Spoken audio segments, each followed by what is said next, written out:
আমাৰ ভাৰতীয় সেনাই যোৱা 4-5 দিন ধৰি পাকিস্তানৰ ওপৰত যি ধৰণে আক্ৰমণ কৰি সন্ত্ৰাসবাদীবিলাকক নিধন কৰিবৰ কাৰণে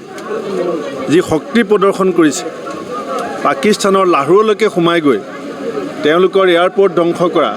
9টাকৈ সন্ত্ৰাসবাদীৰ ঘাটি বিধ্বস্ত কৰা, এইটো আমাৰ ভাৰতবৰ্ষৰ প্ৰত্যেকগৰাকী দেশপ্ৰেমীকে, প্ৰত্যেকগৰাকী নাগৰিকে আমি গৌৰৱান্বিত যে আমাৰ সেনাই দেশ মাতৃৰ সেৱাত উৎসৰ্গিত মনোভাৱেৰে সন্ত্ৰাসবাদ নিৰ্মূল কৰিবৰ কাৰণে যিখন যুদ্ধ আৰম্ভ কৰিছে। আমিতো সীমান্তত গৈ যুঁজিব পৰা সুবিধা আৰু সুযোগ নাই, সেইকাৰণে আমি ইয়াৰ পৰাই ভাৰতীয় সেনাক প্ৰেৰণা দিবৰ কাৰণে, তেওঁলোকক যাতে আমি লগত আছোঁ, আমি এইখিনি কথা প্ৰতীয়মান কৰিবৰ কাৰণে আৰু আমিও যে যুদ্ধক সমৰ্থন কৰিছোঁ এই কথাটো আমি বুজাবৰ কাৰণেই আমি অঞ্চলে অঞ্চলে জাতি, ধৰ্ম, বৰ্ণ, সম্প্ৰদায়, উপজাতি নিৰ্বিশেষে আমি সকলোৱে এজন ভাৰতীয় হিচাপে এই পাকিস্তান সন্ত্ৰাসবাদ বিৰোধী যুদ্ধখনক আমি পূৰ্ণ সমৰ্থন জনাইছোঁ। আৰু ইয়াত আমি কোনো ৰাজনীতি, দল, মত আমি এইবিলাক কথা গুৰুত্ব নিদি আমাৰ দেশৰ আভ্যন্তৰীণ নিৰাপত্তা, দেশৰ নাগৰিকৰ জীৱন আৰু সম্পত্তিৰ সুৰক্ষা আৰু সন্ত্ৰাসবাদৰ বিৰুদ্ধে আমাৰ কংগ্ৰেছ দলৰ যিটো সংকল্প, সেই সংকল্পক আমি আজি শুদ্ধ ৰূপত পুনৰ ভাৰতীয় সেনাৰ সমৰ্থনত আমি আগবঢ়াইছোঁ। আমাৰ কালিলৈ আৰু পৰহিলৈ কাউণ্টিঙৰ কাৰণে আমাৰ বন্ধ আছে। তাৰপিছত আমি কৈছোঁ যে আমি কোনো চাৰ্কুলাৰ দিয়া নাই, এইটো স্বতঃস্ফূৰ্তভাৱে হ'ব। এতিয়া ইয়াত আজি ৰাইজে বিচাৰিছিলে, আমাৰ MLA মোক কৈছিলে যে চবেই বিচাৰিছে আমিও আহিব লাগে, আমি আহিছোঁ। এতিয়া য'তেকৈ ৰাইজে মোক মাতিব আমি জয় হিন্দ যাত্ৰা, আমি কংগ্ৰেছৰ কোনো চাৰ্কুলাৰ দিয়া নাই, কাৰণ ইয়াত অকল কংগ্ৰেছ মানুহ অহা নাই। এতিয়া আপোনালোক সাংবাদিকসকলেও আমাৰ লগত খোজকাঢ়িছে, নহ'লে আপোনালোকে ইয়াত আহি পেলাই বাইকটো ল'লেও হয়, কাৰণ ইয়াত এটা আমাৰ আৱেগ আছে, ইয়াত দেশপ্ৰেম জড়িত হৈ আছে, স্বদেশ প্ৰেম, নিজৰ দেশ মাতৃক ভাল পোৱা প্ৰতিগৰাকী নাগৰিকৰে এইটো অধিকাৰ আছে। আৰু আৰ্মি আমাৰ চবৰে, আনকি বৰ্তমান চৰকাৰখনকো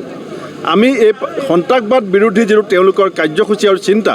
তাক আমি পূৰ্ণ সমৰ্থন জনাইছোঁ। আমাৰ সভাপতি মাল্লিকাৰ্জুন খাৰ্গে ডাঙৰীয়া, আমাৰ বিৰোধী দলপতি ৰাহুল গান্ধী ডাঙৰীয়াও মুকলিমূৰীয়াকৈ কৈছে যে চৰকাৰৰ লগত বহুত বেলেগ বেলেগ বিষয়ত আদৰ্শগত বিভিন্ন মতপাৰ্থক্য থাকিব পাৰে, কিন্তু দেশ মাতৃৰ কথা যেতিয়া আহিব, যেতিয়া মোৰ দেশৰ কথা আহিব, মোৰ দেশৰ নাগৰিকৰ জীৱন, সম্পত্তি আৰু সাৰ্বভৌমত্ব, আভ্যন্তৰীণ নিৰাপত্তাৰ কথা আহিব, তাত ৰাজনীতি ডাঙৰ বস্তু নহয়, ব্যক্তিগত মতপাৰ্থক্য ডাঙৰ কথা নহয়, দেশ চবতছে আগত। সেইকাৰণে দেশৰ স্বাৰ্থত আমি সমৰ্পিত, দেশৰ স্বাৰ্থত আমি উৎসৰ্গিত, আৰু দেশৰ স্বাৰ্থত সমৰ্পিত উৎসৰ্গিত আৰ্মিসকলক এই সময়ত আমি মনোবল বৃদ্ধি কৰিবৰ কাৰণে, কাৰণ তেওঁলোকেও ক্ৰিকেট খেলত আপুনি চাব, যেতিয়া ক্ৰিকেট খেলত এজন প্লেয়াৰে ফিল্ডত খেলি থাকে, তেতিয়া ষ্টেডিয়ামৰ ৰাইজৰ এটা হৰ্ষোল্লাসেও তেওঁলোকক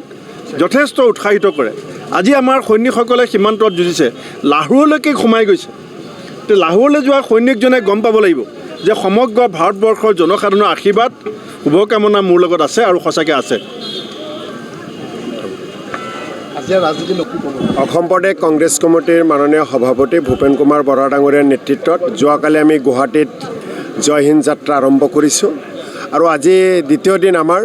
পাকাবেতবাৰী বিধানসভা সমষ্টিৰ অন্তৰ্গত কয়াকুছিতে জয় হিন্দ যাত্ৰা আমি আৰম্ভ কৰিলোঁ। আমাৰ দলৰ সভাপতি ভূপেন কুমাৰ বৰা ডাঙৰীয়াৰ লগতে আমাৰ দলৰ জ্যেষ্ঠ নেতৃবৰ্গ, দলীয় কৰ্মকৰ্তা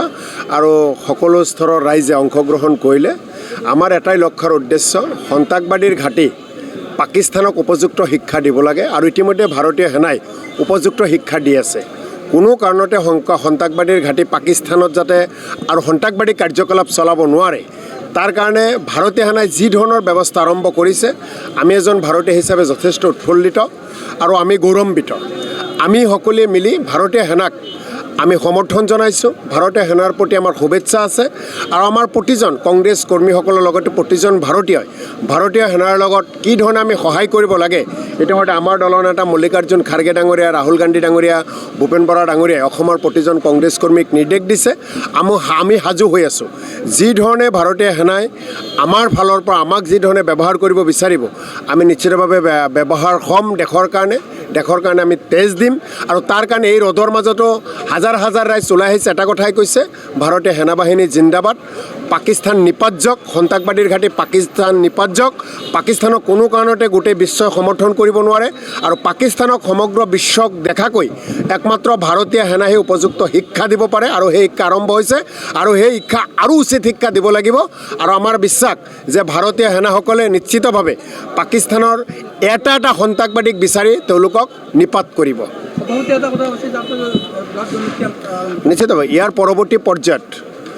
পাকিস্তানক নিপাত কৰিবলৈ পাকিস্তানৰ সন্ত্ৰাসবাদী ঘাটি উচ্ছেদ কৰিবলৈ ধ্বংস কৰিবলৈ যি ধৰণে পদক্ষেপ ল'ব লাগে আমাৰ অসম প্ৰদেশ কংগ্ৰেছ কমিটিৰ সভাপতি ডাঙৰীয়াৰ নেতৃত্বত সকলো কংগ্ৰেছ কৰ্মীসকলে ল'ব জয় হিন্দ যাত্ৰা আৰম্ভ হৈছে ইয়াৰ পিছত ব্লাড কেম্পৰ ব্যৱস্থা কৰা হ'ব তাৰ পৰৱৰ্তী পৰ্যায়তো যি ধৰণে আমাৰ দেশৰ কাৰণে মংগল হয় সেনা বাহিনীসকলৰ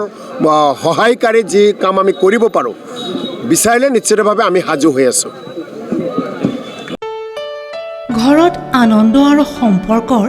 চমক বজাই ৰাখিবলৈ জৰুৰী হৈছে সকলো আনন্দময় মুহূৰ্তত মৰমৰ উপহাৰ দিয়াটো সেইবাবে মধুশ্ৰী জুৱেলাৰ্ছে আনিছে সকলো ৰঙীন ক্ষণৰ বাবে বিশেষ গহনা হীৰাৰে হওক সোণৰে হওক বা ৰূপৰে হওক